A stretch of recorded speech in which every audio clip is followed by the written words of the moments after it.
Okay, so hi, my name is Risha Reed, and I'm the Associate Director for Entrepreneurship and Innovation at Georgia State University. And we want to welcome you to the Entrepreneurship Fireside Chat with two social media influencers. And we have Tahira Joy Wright on the call, and we have Shay on the call. And Tahira is from The Cut Life, and Shay is from Shay Budgets. So I want to give you a little background about Tahira, and I'm also going to give you a little background about Shay. Then we're going to jump into our discussion. I'm going to ask you if you have any questions to go ahead and put them in the chat. We'll be tackling them as we go along. We have a few questions ourselves that we're going to go ahead and get the conversation going. And so again, thank you and welcome for being here. So Tahira is the founder of The Cut Life, a social media platform celebrating short hair. The Cut Life shares and creates content with a community of over 1 million short hair enthusiasts.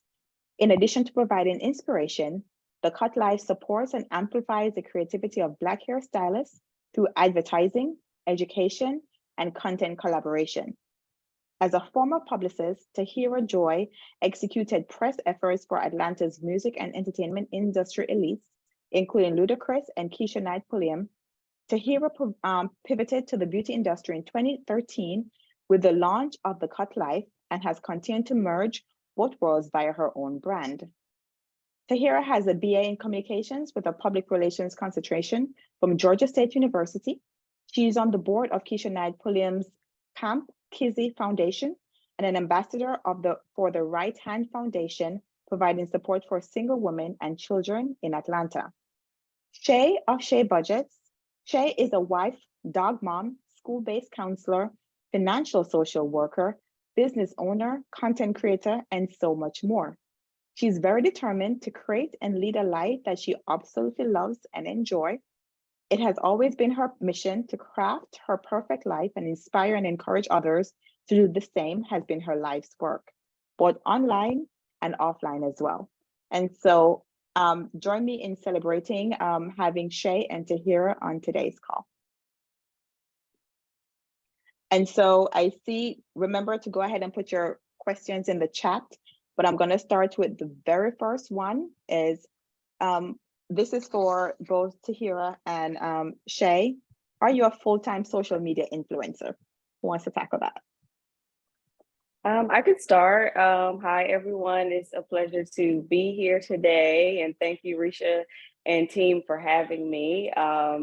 I am a full-time influencer. I started off in public relations with my own agency. So I've been doing entrepreneurship for quite some time now. But I started The Cut Life as a hobby on Instagram. And in 2014, I transitioned from PR to handling The Cut Life full time. So it took me about a year from my last business in between that and this to actually go full time into social media influencing.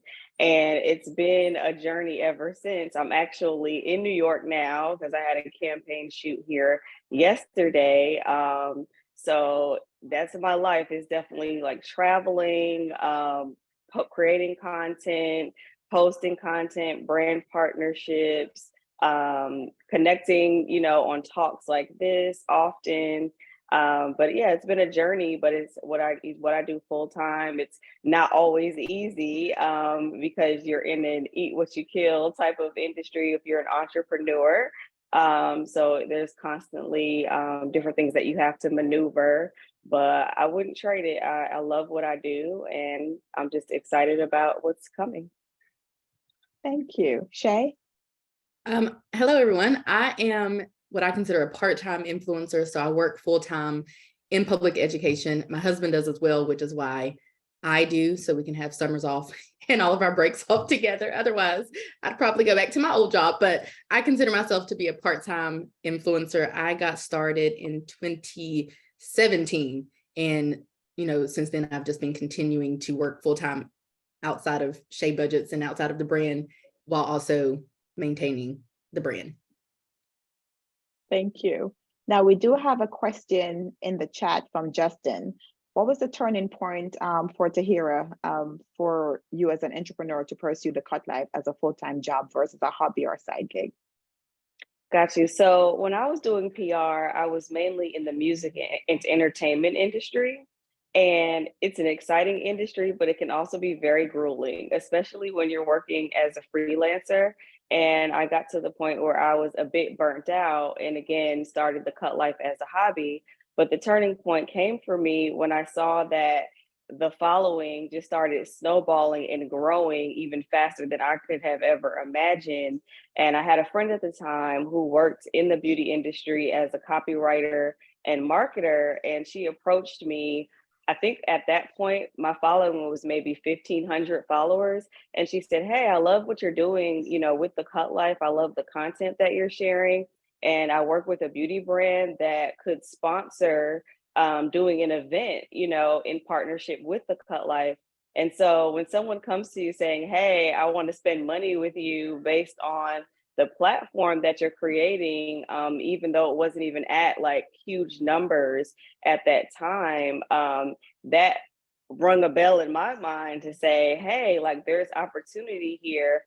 So at that point, I was still doing PR as well as running the cut life, but I identified audiences that could help me monetize the platform. So in addition to it being about hair inspiration, it became about sharing hairstylists work.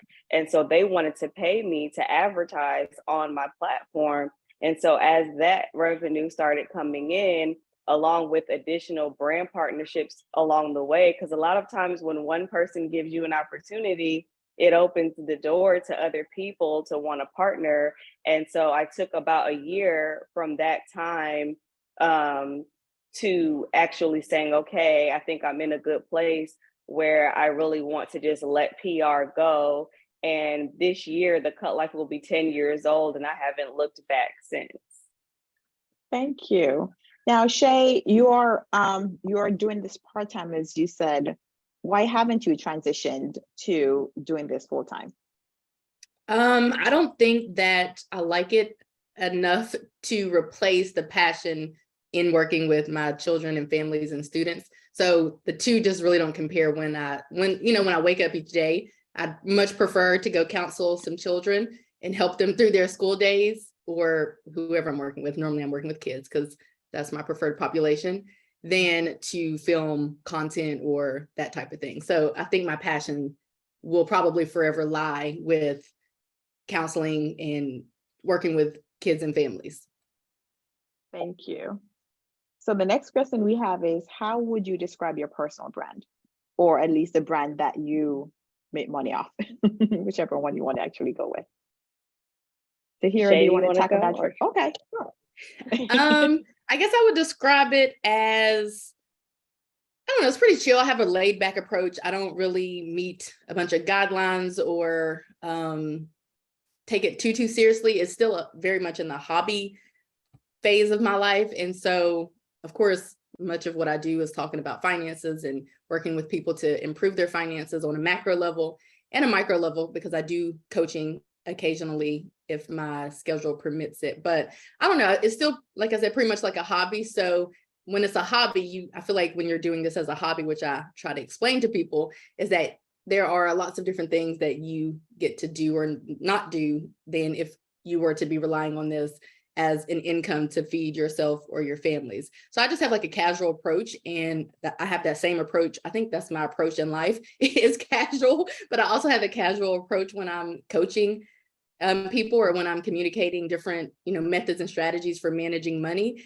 because I don't know, I don't take life too seriously, I guess, but I have a pretty chill, laid back type of vibe, I guess, when it comes to the brand, and also how I share content and help people to work to improve their relationships with money. Thank you.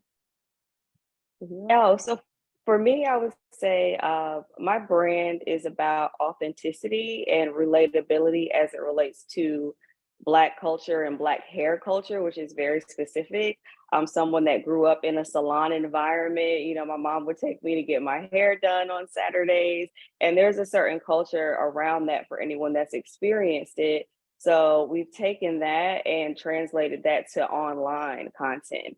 and showing everyday women, like we will feature, you know, celebrities with different styles and looks. And of course, that gets attention and engagement. But I find the most engagement that we get are from everyday women, because people want to see people that look like them, that they can relate to say, hey, I want to take this style that I saw on the page to my personal stylist in my city and have this look recreated. And so that's how we've been able to build community with the platform, because you know, with print magazines kind of dying out over time, anyone that may be familiar, or maybe with this age group, your moms and aunts may be familiar with magazines like Black Hair Sophisticates and Hype Hair. And in those magazines, there used to be different styles featured and different hairstylists and their locations featured. So you could literally maybe go to the salon, sit in the chair while you're waiting and look through the magazine and say, oh, wow, that's the style that I want to try today. And so now that's been converted to digital platforms where there are many influencers in the hair care space that are sharing content and giving inspiration.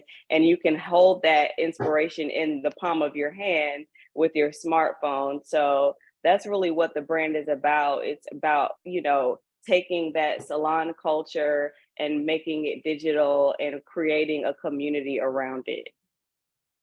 Thank you. I'm going to tackle we're kind of shifting a little bit, but I wanted to tackle William's questions. He has one for Tahira and one for Shay. So, diversity, inclusivity, what's E? Include equity. Equity. There you go. Thanks, Meredith. And so for Tahira, I'm going to ask you your question, and then Shay, I'm going to ask you your question that William posed.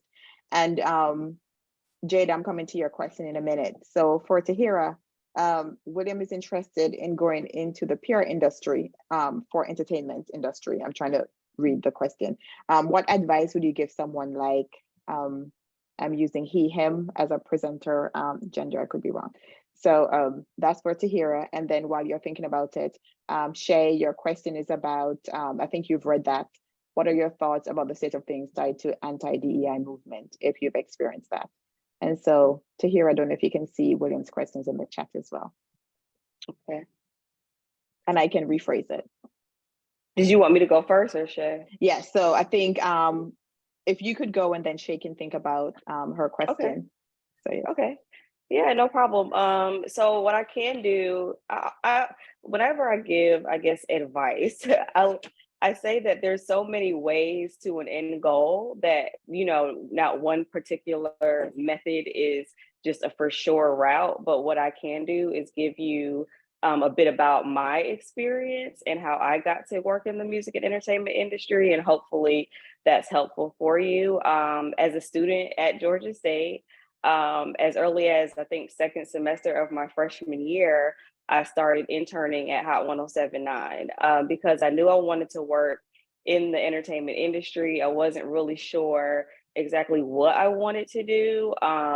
But I said, hey, the best way to figure that out is to intern and just get exposed to all the different departments within organizations. And I happened to have a friend that knew someone that worked there. And so I literally went with this friend to just go to a radio station because I had never been. And I was like, oh, that's cool. I just want to see what a radio station looks like. And when I got there, I was like, you know what? I could see myself being here. Do you have any internships? And they happened to have an internship meeting coming up that very weekend. So I got there and went in and worked in the promotions department, programming, whatever I could do. So I was like going to class, you know, doing exams, homework, whatever, and then running to the radio station, working there. If the radio station had events, I would just show up. So they started calling me the super intern because I literally treated it like it was a job, like I was getting paid. And there would be perks like free concert tickets, merch. They may give you some lunch money occasionally, but I literally just took my time to really build relationships. And then from there, I think I spent about a year or two there. And then I was like, okay, I want to learn other areas of the industry. So I ended up getting an internship at Little John's record label, BME Recordings. It's during like the crunk movement, for anyone who remembers that whole thing. So just circulating around, at a label and learning all the moving parts there. And so just the point is, internships probably work a little differently now. I wasn't really getting paid when I was an intern. But what it did, it helped me build relationships that later helped me when I did decide to work professionally as a publicist and create my own agency, because those people that I built relationships with remembered me. So my first client was actually doing PR for Hot 1079's birthday bash, which is a huge, summer concert that I'm sure most are familiar with. But that came from me being an intern and them seeing how I worked and willing to take a chance on me. And that's really what it's about. The entertainment specifically, industry specifically, is very different from a lot of industries. It's very relationship focused. People work with people they like to work with. And it's, of course, your skill and your talent as well. But likability has a lot to do with it, whether that seems fair or unfair. But, this is an area where a lot of people are taking risks and chances to pursue dreams that a very small percentage, will obtain. So they want to be around teams of people that they get along with. And I say, when you're breaking in, just be a sponge and observe and absorb everything that you can. Be helpful. Don't gossip or talk too much, especially now with the social media age and you have sites like the Shade Room or Gossip or whatever. It can get easy to get into celebrity gossip and things like that. But you never know if you're talking to an executive, a manager, a publicist that might be friends with that artist or actor that you're talking about, and then you may ruin, a potential relationship. So you have to be very careful, with sensitive information, and just be a sponge, work everywhere. Don't assume you know exactly what you want to do if you've never had any exposure to it, because you could get in there and realize, okay, this area of entertainment is not for me. Let me look at other things. So while you have this time being in school, whether it's during the summers or while you're, in school taking classes, try to expose yourself to as much of these careers as you can, just so that you can see what it's really about to determine if that's something that you would want to do. Thank you. And then Shay, you don't have to go into details because this is focused on social media, and I also don't want to get too political in our conversation. I also want to protect your brand as well. So feel free to say what you want, but also feel free to say you don't want to explore it. It's up to you. Well, I just learned what it is, so obviously I don't have much of an opinion. However, just for the record, I don't really like many ways that the public school system, I don't like many of their ways. So I guess we'll just suffice it to say that that's probably another thing that is not really helping students and staff members to, be their full potential. So we can keep going on that, but yeah, I'm not the hugest fan of the public school system, which is why I work as a clinician in the public school system to really help students to, to become better versions of themselves outside of academics and all of that type of stuff. That's literally what my role is. So. Thank you. So we're shifting the conversation a little bit. And now we're going to highlight a little bit of content/strategy in terms of how do you put that content out there. So the question that I have, and William says, thank you for your comments, along with Meredith, no, it's William. What are the things you wish you knew now that you didn't know or didn't understand when you started within this space? Ooh, well, there's still things that I'm learning even now. I mean, especially with new apps becoming available. But I would say, realizing the importance, because I was always, let me just go back. I was always a behind the scenes person. When you're a publicist, especially in music and entertainment, your role is to support the talent. So you're all black and at events, you know what I mean? You're very like, you're not in front of the camera. You're almost like there making things move, but you're not like at the forefront. But what I realized with having the Cut Life and it being this platform for inspiration, people still buy into people. So they want to know like who is the person behind it. So that's something that I struggled with early on, putting myself out there at the forefront of the brand and people really knowing my association with it. And especially with, you know, social media and people just want to be in your business. So I'm very careful about separating, you know, my professional life from my personal life. And you know, it's just a choice that I've made. I mean, there are definitely a ton of, you know, influencers or bloggers that, you know, feature their families and different things like that. But I just choose to go a different route. But that's just something that I learned early on that, or actually learned even in more recent years as well, that people buy into people and you have to be at the forefront of your brand because it's okay to have like this cool content, but people want to know, well, where did this content come from? Who created it? Why should I support this? Like, is this a person that I feel I should invest my time in supporting? And so that's something that I'm still, you know, learning to do and being more intentional about doing even now. But that's definitely a huge lesson learned for me. Thank you. Shay, any thoughts with that? Yeah, for me, I think that when I started out, I was niched down, if you will. I had chosen a niche, which is personal finance. What I have come to know is that the personal finance industry is one of the higher paying industries when it comes to ads and like brand partnerships. When I collaborate with a brand, obviously banks and folks like that who have money pay more. So that's what I've come to learn. But on the back end, I feel like I want to just use social media however I want to, but the algorithm and YouTube and Instagram and all of that, they prefer a niche down approach. I feel like you'll do better if you can stick to one niche.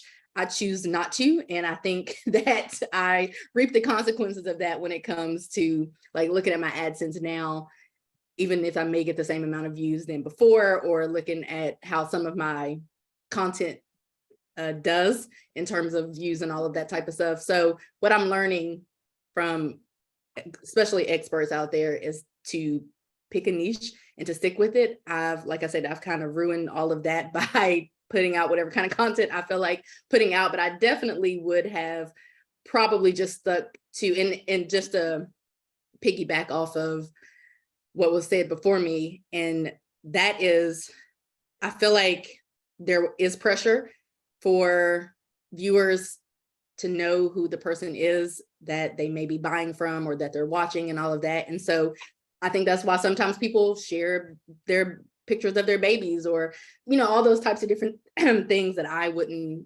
do. Like if I become a parent, my kid's not going to be on social media. Uh-oh. Am I still here? Yes, you're still here. I think the view changed. Tahira had to jump off. I think she's going to jump back on shortly. Oh, okay. I think that there is some pressure initially, and I think that's why people tend to overshare, if you will, on social media. But I definitely probably wouldn't have tried to do vlogging and get, you know, show people behind the scenes and all of this different stuff. I would have probably just stuck to strictly personal finance and just kept it at that, just for the sake of not only pleasing the algorithm, but because that's what I started doing anyway. It's just sharing personal finance content that I have been learning along the way. So I think that's probably the most pivotal lesson that I have learned in now that I didn't exactly know back then. I didn't know, most people don't really know what they're doing in the beginning, but of course you learn things along the way. But I would say that was probably the biggest thing for me, is niching down just for the sake of that's what all of these different platforms enjoy most. I love that you said that, Shay. I 100% agree with you. That's good to know. Yes. And so I'm going to put a question in the chat, and then we're going to tackle a few that our listeners have actually added. So piggybacking on kind of some of the things you hinted at, what's your process for collaborating with brands? This is so that our listeners can get some tips and write some things down potentially. Sure. Okay, Oh, go ahead. I was gonna say I'll go first. Mine's probably short and sweet and to the point.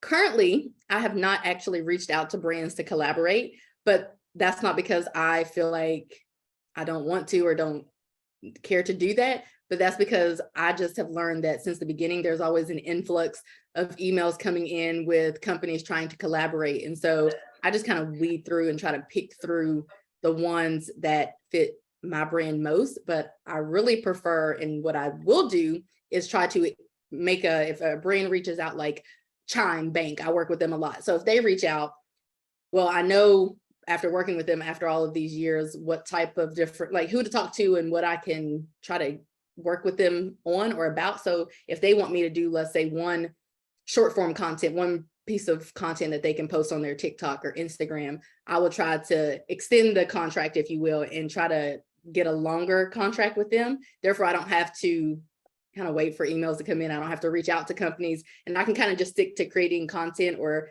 helping create content for, even if it's user generated content, which is a newer type of content where creators are creating content to give to brands, and then they post the content on their brands, and influencers don't necessarily post the content on their brands. So I'm trying to get into doing more of that, but also, like I said, just getting longer contracts with the brands that I already know and love. And that also aids in a consistent income and me knowing what they want and them knowing what they're going to get from me. And I just rather take that approach if I can than trying to collaborate with a bunch of different brands. So that's my approach. Thank you. Cool.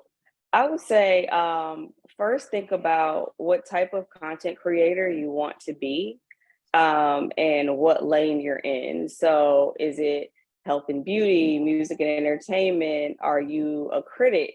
Are you, blogging about your, family or fashion? Like, what lane are you in? And as Shay said before, finding your niche. And then once you do, I say authenticity is key. Your audience knows when you're posting about a product that you don't really like or use, or that's not making sense with your content. So you have to look at that. And a great way to identify brands, think about things that you use regularly. Like, I'm sitting here with my Starbucks cup. So if I want to engage Starbucks, instead of maybe sending, like she said, the email, and they're mixed in with a flood of emails, maybe create some cool, quick content and tag Starbucks. A lot of these brands, well, all of them actually, have social media experts that are running their accounts, and that's their job all day, to look at content that's being created organically with their brand. And a lot of times it may start with them just reposting your content. But what does that do? It gives you exposure to their audience, and someone may say, hey, let me click on this profile and see who this person is. And now they're scrolling your content. You may get a like, a comment, a follow, and you're building your audience there.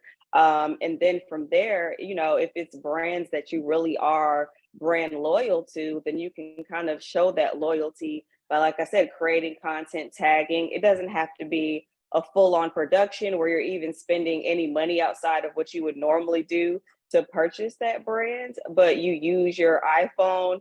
I mean, all of these apps now have turned us all into creators, from Reels to TikTok to YouTube. They're giving you all of these editing tools for free to create content that looks quality that you can share. So take that time and start saying, hey, it could be as simple as the toothpaste that you use. Honestly, all of these brands have marketing dollars.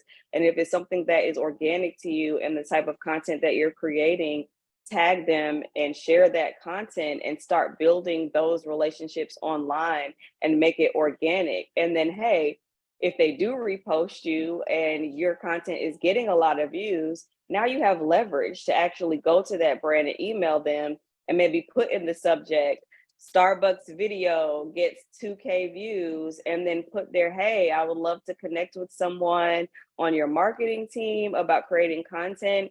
And you build the relationship. It may start with them sending you free products, and then they see, how does that work when you create content around free product? that they send, then that does well. Now we can talk about, budgets to actually pay you to be someone, that is in brand partnership with them to post content. But you have to be willing to start from, the point A and build the relationship, and not just come out of the bat like, I want 10K, but it's like, why would the brand do that? Especially if there are brands that have a strong following that everyone is using already.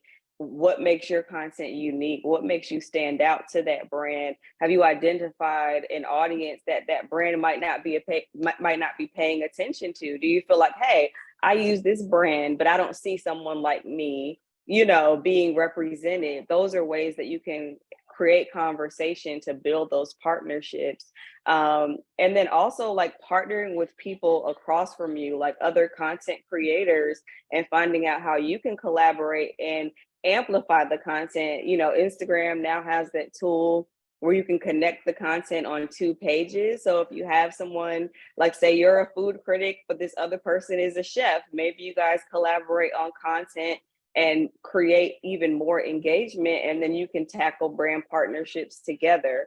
But those are just like kind of the real quick tips. And then even with all of the apps now have monetization tools. So turn them on. Like as soon as you get on these apps, and turn on the monetization tools that they have. They're really quick, easy, instructions. You can connect it to whatever bank you prefer for them to send money.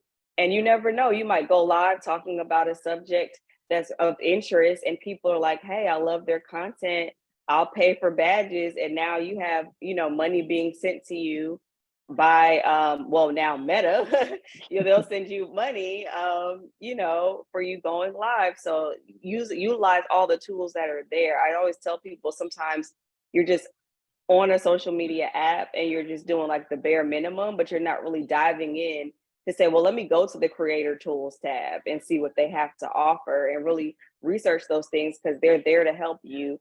Even your insights, look at your insights to see which posts are getting the most engagement and why. Your audience will tell you what they like if you pay attention to those insights there too. Thank you. Fantastic.